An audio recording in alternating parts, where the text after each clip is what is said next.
நீ நினைக்கிற மாதிரி அங்க புதையல் எதுவும் கிடையாது.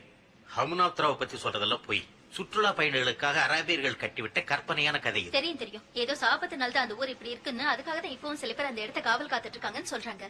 இது வரைக்கும் நான் செஞ்ச ஆராய்ச்சி வச்சு பாக்கும்போது அங்க ஏதோ ஒரு மர்மம் அடங்கி இருக்குன்னு தெரியுது.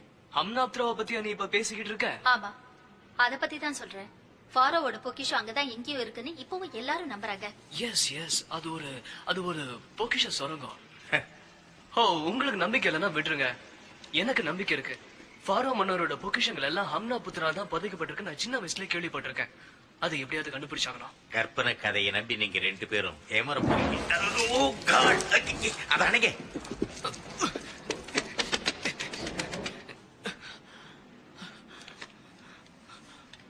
போச்சு. ரூட் மேப்ல பாதியை எரிச்சிட்டீங்க. அது எரிஞ்சு போனது நல்லதுக்கு தான். எத்தனையோ பேர் இந்த கதையை நம்பி அவங்க வாழ்க்கையே அழிச்சுட்டு